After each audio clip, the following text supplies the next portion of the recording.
everybody, and welcome back to Drawing with Paolo. Today we're going to draw 3D letters. Letters that seem to just pop off the page, just up into the camera. And some of you have said they don't know how to draw the letter X, so we're going to draw letter X, Y, and J today to give you a better idea of how to do this. So let's start with the letter X. And the letter X essentially is simple enough. If you're a fan of X-Men or, xylophones, then you know what the X looks like. A thick X looks sort of like this. And now the Y is right next to it.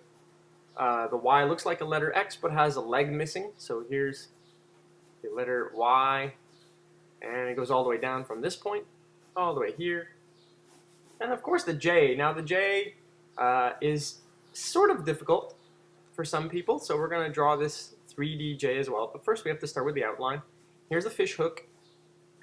Now Xavier has asked me to draw this because he says, you know, Paolo, I like your last 3D, but I didn't know how to draw an X. So this is the XYJ. This is the reason why I'm doing it. So now we need to put in our horizon line, the horizon line here, with a vanishing point right in the middle. And this is where all these lines have to converge to the vanishing point. This is what will give us the 3D thickness. Just like that. All these corners, every corner goes all the way to the vanishing point. There's some corners you can't see because they're hidden by the letter. But in this case, you can see the Y goes over here, this corner too, this one as well, this one over here. These ones are hidden. We're going to do this one, this corner, this one from the J. The J is a little tricky because it's curved. It's trickier. Just through here. And we'll imagine that my dot goes all the way too. All right.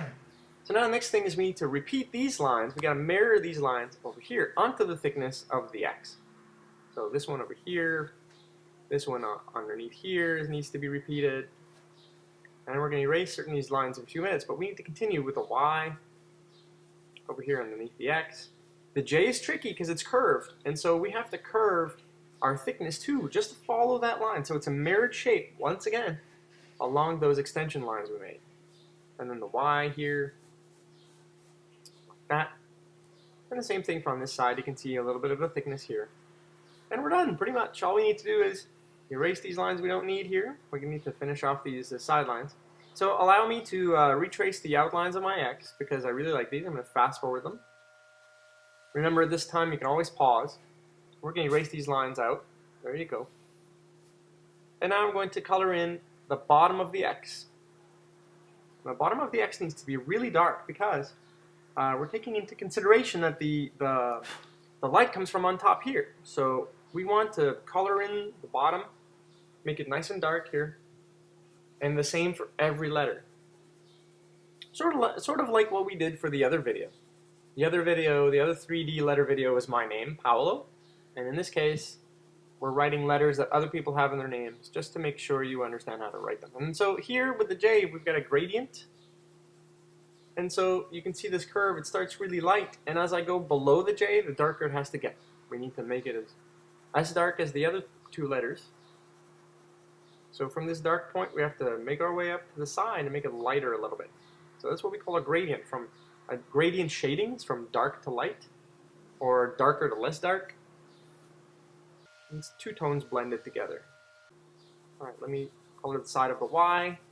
Now the side of the Y is not as dark, because the light can hit there a little bit. And here, there could be a little bit of a gradient on the Y as well. On this side. Let me do the outlines.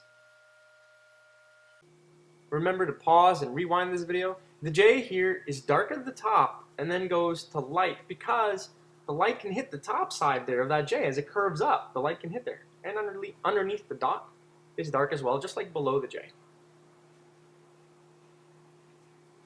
And then we'll color the X pretty much like the Y was colored. Except for here where the light can't hit underneath. Because of this, the leg that's right here, the light can't reach there, so there's darkness.